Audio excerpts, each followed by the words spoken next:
촌극과 역사의 차이라는 제목으로 말씀 증거합니다. 여기서 말하는 역사는 히스토리가 아니에요. 일하심 그런 뜻일 겁니다. 여러분, 사람이 마땅히 할 일이 있죠. 또한 마땅히 해서는 안 될 일도 있습니다.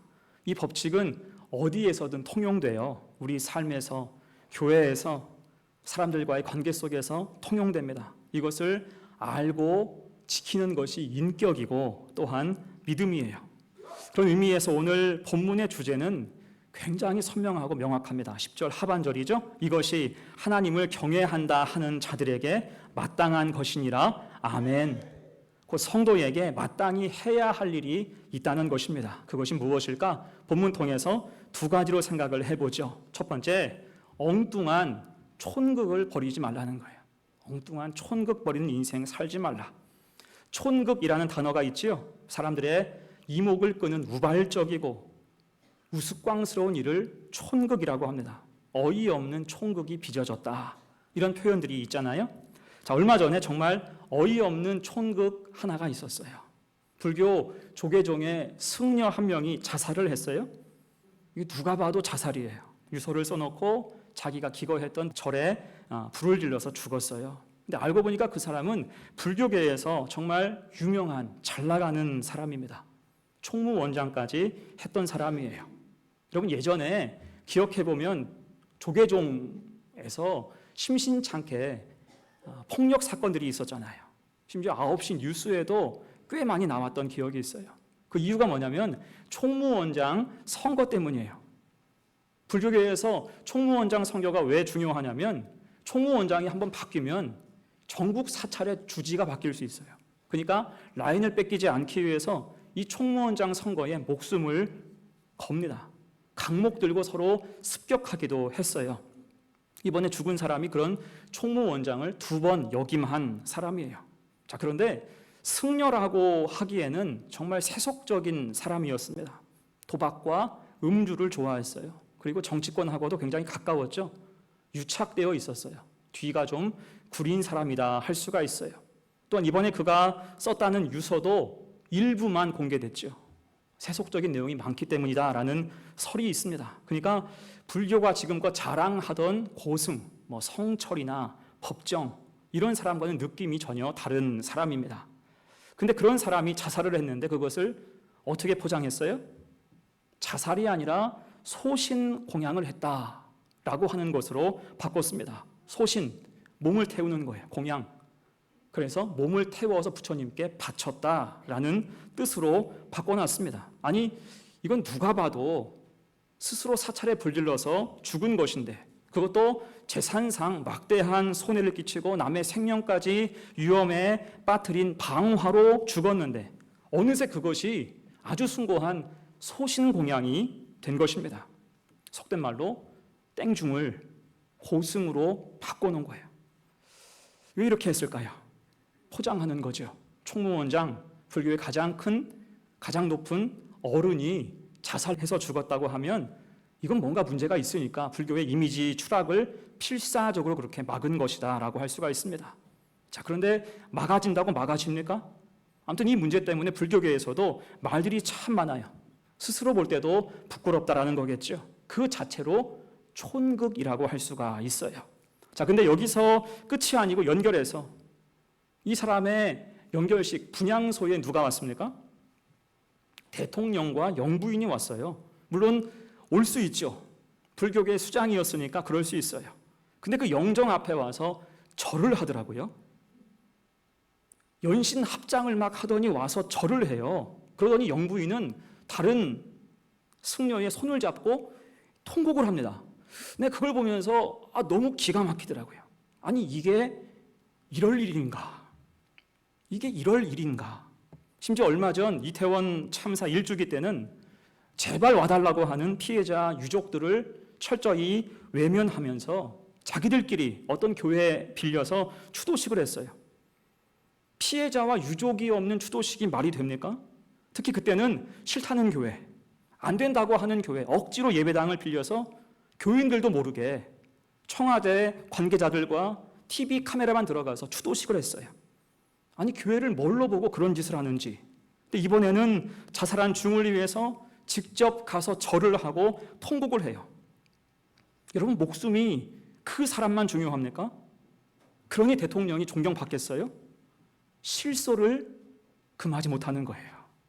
이런 것들을 촌극이라고 할 만하죠. 자, 이런 일이 생기는 이유가 무엇입니까? 생각이 잘못된 거예요. 철학이 부재한 것입니다. 불교는 위신 때문에 거짓말을 하고 있고요. 대통령은 인기 때문에 무리수를 두고 있는 것입니다. 인기와 세태에 영합하고 있어요. 그러니 촌극이 나올 수밖에 없다라는 것입니다. 여러분, 믿음도 그렇습니다. 우리 믿음은 제때 작동해야 돼요. 그래서 믿음에 대해서 배우고 확신한 일에 거하라 라고 말씀을 하는 것입니다. 제때 작동하지 않거나 오작동하면 문제가 생긴다는 거예요. 제때 작동할 때는 하나님의 역사, 하나님이 일하시는 순간이 되지만 이것이 오작동하면 총극될 수밖에 없는 것입니다. 요즘에 새벽에 욥기를 강의하는데 여러분, 욥이 참 딱해요. 그가 친구들한테 모진 훈계와 정죄를 받죠. 이때 욥에게는 간절한 한 가지 소망이 있었습니다. 그는 중보자를 원했어요. 곧 자기 입으로 내가 죄 짓지 않았다고, 내가 받는 이 고난은 죄의 결과가 아니라고 그렇게 항변해도 믿어주는 사람이 한 명도 없는 거예요. 이에 욥은 하나님을 향해서 나의 보증, 담보물이 되어주시라고 중보자를 보내달라고 탄원을 합니다. 그 몸도 마음도 너무나 지쳐가는 거죠. 자, 그러다가 갑자기 중보자를 자처하는 한 사람이 등장을 합니다. 그게 욥기 32장에 나오는 엘리후라는 사람이에요. 그의 등장은요, 굉장히 신선해요. 그리고 말하는 것이 청산유수예요. 들어보니까 근사한 중보자의 품격이 보입니다. 경청의 자세가 되어 있어요. 지금껏 할 말은 많았지만 논쟁을 내가 다 들을 때까지 내가 말을 하지 않았다. 경청의 자세가 되어 있고 또한 함부로 이제 판단하지 않을 것이다 라고 다짐을 합니다. 곧 그 자신은 하나님 주신 영감과 전능자의 숨결을 의지해서 공평하게 듣고 판단할 준비가 되어 있다라고 말을 합니다. 이에 욥이 기대했겠죠. 사실 그 전까지 욥은 친구들이 하는 말에 따라서 따박따박 전부 대꾸하고 받아쳤어요. 하지만 엘리후의 등장 이후로 욥은 한마디도 하지 않아요. 그러니까 나름대로는 중보자의 품격을 신뢰한 거예요. 하지만 여러분, 이 엘리후가 실제로 중보자의 품격을 끝까지 준수했습니까? 아니에요. 갈수록 엉망이 돼요. 이게 내일 새벽부터 제가 드릴 말씀이에요. 아무튼 32장에서는 굉장히 신선하게 등장을 했지만 그 뒤 행보는 실망이에요. 경청했다는 사람이 나중에는 혼자만 말해요. 남들 얘기 못하게 만들어요. 그래서 32장부터 37장까지 혼자서만 계속 떠들고 이야기를 합니다. 또한 하나님 주신 영감이 아니라 자기 지식으로 말하면서 하나님을 함부로 규정하고 하나님의 거룩한 속성을 호도하는 일에도 서슴지 않아요. 그러면서 어느새 그가 공언했던 공평함은 다 사라졌고요. 새 친구에게 동조해서 욥을 정죄하기에 이릅니다. 자, 그래서 혹자는 그런 말을 해요. 욥이 왜 끝까지 엘리후에게 아무 말도 하지 않았을까? 처음에는 기대해서 안 했다는 거예요. 기대가 되니까 안 했대요. 나중에는요, 어이가 없어서 안 했을 것이다 라고 해석을 합니다. 곧 엘리후의 등장 자체가 나중에는 이게 촌극으로 그냥 마무리가 돼요. 여러분, 우리도 그렇습니다. 우리 속에 믿음이 없으면, 믿음이 자라지 않으면 신앙이라는 이름으로 촌극을 벌이기가 쉽습니다. 주님께서 성전을 정화하신 이유가 뭐예요? 성전에서 하지 말아야 될 일들, 엉뚱한 촌극이 벌어졌기 때문이죠. 기록된 바 내 집은 기도하는 집이라 일컬음을 받으리라 하였거늘 너희는 강도의 소굴을 만드는도다. 그 모습 자체가 촌극이어서 주님은 성전을 정화하신 것입니다. 자, 본문에서 바울이 갖고 있는 고민도 그런 거였어요. 이 당시에 바울은 일당백으로 일을 하면서 지역을 순회하고 교회를 세웠는데, 문제는 그가 교회 목회를 할 때는 그 교회에 아무 문제가 없었는데 그 교회를 떠나가면, 순회해야 되기 때문에 떠나가면 여지없이 거짓 교사가 들어온다는 거예요. 그러면서 잘못된 것을 가르치고 심어주는 것입니다. 그러면서 교회가 혼란스러워지고 파당이 생기고 다툼과 싸움이 많아지는 거예요. 이게 바울은 끊임없이 그것을 바로잡아주고 싶어 했습니다. 그래서 신약 성경에 바울 서신이 많은 거예요. 내가 직접 가지 못하니까 편지를 써서 보내주는 거죠. 오늘 우리가 읽은 디모데 서신도 그렇습니다. 하나하나 피드백해줘요. 그래서 이것을 목회 서신이라고 하는 거예요. 다른 교훈을 너희가 속지 말라. 주신 은혜를 감사히 여기라. 말씀을 귀히 여기라. 특히 오늘은 기도에 대해서 가르치면서 우리가 기도할 대상이 누구인가? 주님밖에 없음에 대해서 명확하게 이야기합니다. 5절, 6절 말씀 같이 읽어요. 시작. 하나님은 한 분이시요 또 하나님과 사람 사이에 중보자도 한 분이시니 곧 사람이신 그리스도 예수라. 그가 모든 사람을 위하여 자기를 대속물로 주셨으니 기약이 이르러 주신 증거니라. 아멘. 짧은 말씀이지만 여기에는 우리가 기억할 복음의 기본이 다 담겨 있어요. 하나님은 몇 분이라고요? 하나님은 한 분이시고 하나님과 우리 사이의 중보자가 누구라고요? 예수 그리스도 한 분밖에는 없다는 거예요. 이것이 하나님의 약속이었고요. 또한 성취라는 것입니다. 이것을 잊지 말고 신앙생활하면서 여기에서 결코 빗나가지 말 것을 바울은 지금 이야기하고 있는 거예요. 여러분, 이 예수님이 누구신가? 여기에서 빗나갈 때 문제가 되는 거예요. 예수님이 내 인생에서 누구실까? 여기에서 빗나갈 때 자칫 이단이 되고 빗나가서 엉뚱한 총극을 벌일 수밖에 없는 것입니다. 하지만 주님이 누구신지 명확하게 알면 헷갈리지 않으면 총극을 벌이는 것이 아니라 하나님의 일을 할 수가 있고 사명을 감당하며 하나님 역사를 이뤄갈 줄로 믿습니다. 그러니 성도는 하나님을 경외한다 하는 자들이 마땅히 할 것, 그 중에서 가장 우선적인 것은 주님이 누구신지를 바로 아는 것입니다. 주님이 누구실까? 이 사실을 잘 기억해서 그 뜻대로 주님께로부터 빗나가지 않고 바른 길로 주님 안에서 늘 살아가는 성도가 되시기를 간절히 축원합니다. 아멘. 두 번째예요. 성도로서 마땅한 것 두 번째, 믿음과 진리 안에 거하라는 것입니다. 자, 지금 방금 우리는 주님이 누구신지에 대해서 명확히 알게 됐어요. 주님은 하나님과 우리 사이의 중보자이시면서 우리의 죄를 대속하기 위해서 십자가를 지셨고 부활 승천하셔서 우리 인생의 산 소망이 되셨습니다. 자, 이것을 명확하게 알게 되었으면 이제 우리는 성도로서 성도답게 살 방법, 우리가 마땅히 할 일이 보인다라는 거예요. 그래서 바울은 먼저 스스로 다짐하면서 이렇게 말합니다. 7절이에요. 이를 위하여 내가 전파하는 자와 사도로 세움을 입은 것은 참말이요 거짓말이 아니니 믿음과 진리 안에서 내가 이방인의 스승이 되었노라. 아멘. 이 말씀은 바울의 정체성에 대한 말이에요. 이제 자기소개의 핵심이 무엇입니까? 내가 이를 위해서 전파하는 자와 사도로 세움을 입었다라는 거예요. 여기서 말하는 이를 위하여, 이것은 중보자이신 주님을 위하여라는 뜻입니다. 곧 바울은 나를 위하여, 내 이익을 위해서 이 일을 하는 게 아님을 분명히 밝혀요. 자기가 하는 이 일은 나를 위해서가 아니고 누굴 위해서요? 주님을 위해서.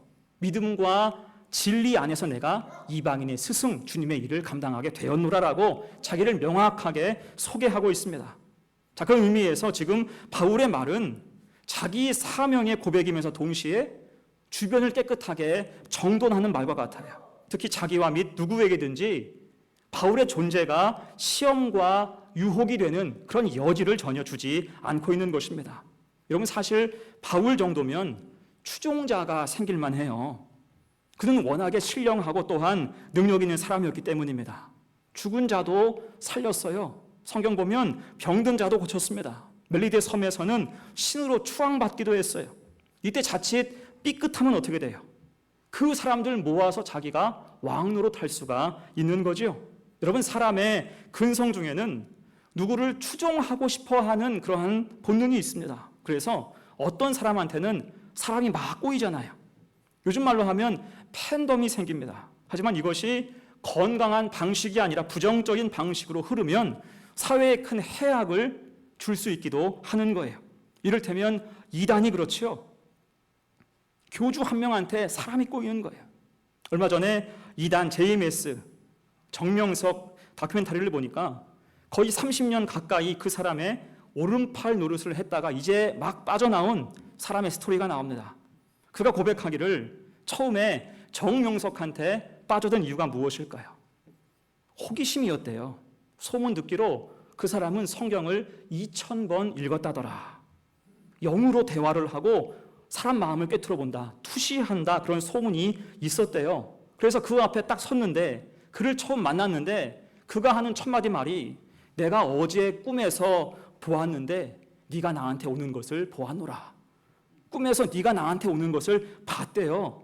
그 순간 가슴이 막 벅차오르죠. 또한 예언을 하는데 그게 다 들어맞더래요. 이를테면 내일 아침에 눈이 올 것이다. 아침에 깨보니까 온 세상이 하얗더래요. 또한 이번에 대통령은 누가 될 것이다. 딱 찍었는데 그게 딱 맞았다는 거죠. 여러분 생각해보면 이 예언이라는 것이 좀 없어 보이긴 해요. 소소하고 좀 없어 보이는 예언이에요. 거창한 것도 아니고 날씨 맞추는 것까지요. 그죠? 날씨 맞추는 것이야 사실 일기예보가 최선 아닙니까? 가끔은 내 아픈 허리와 무릎이 정확하게 맞추기도 해요.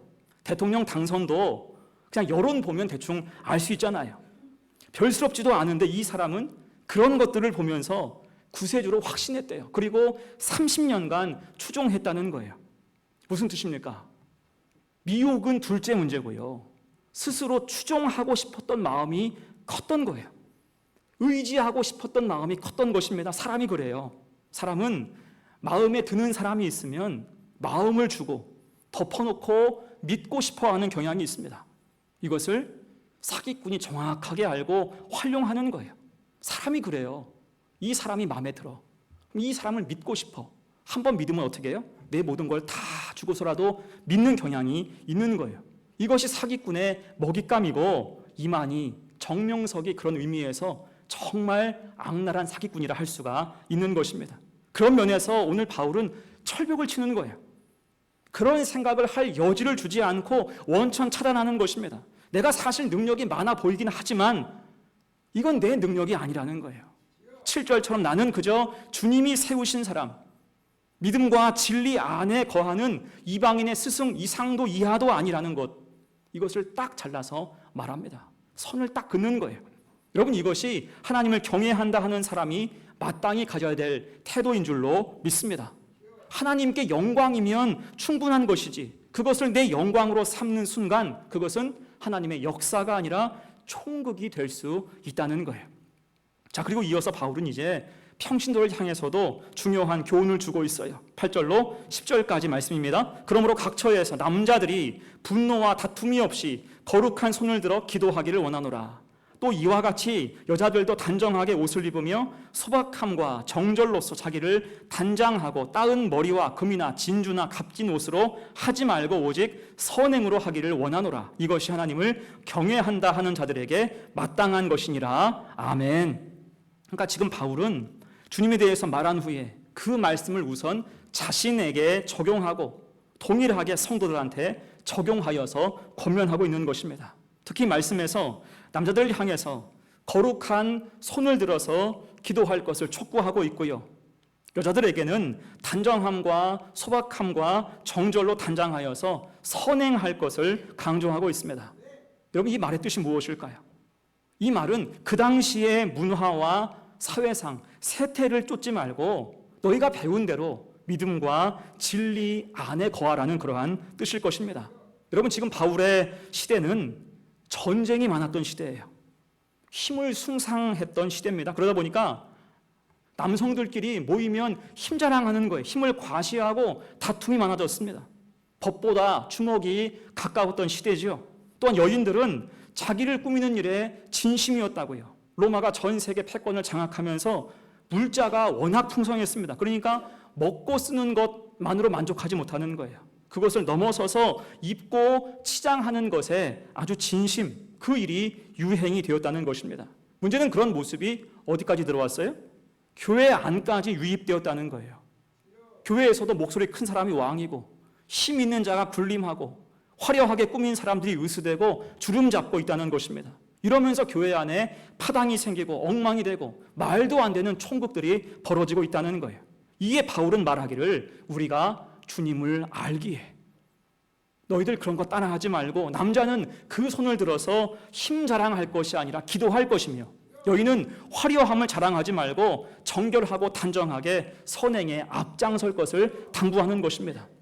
그것이 주님을 기쁘시게 하는 뜻이다라고 하는 거예요. 곧 세상 따라가지 말고 믿음과 진리 안에 거하라는 것입니다. 어떻습니까, 여러분?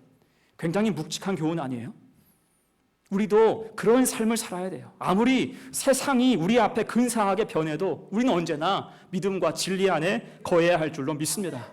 찬송가의 가사처럼 세상 풍조는 나날이 변하여도 나는 내 믿음 지키리니, 이 다짐과 의지가 우리에게 있어야 돼요.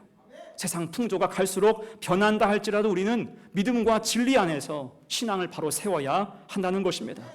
여러분, 요즘 세상을 보면 어때요? 너무 세상이 빨리 바뀌죠.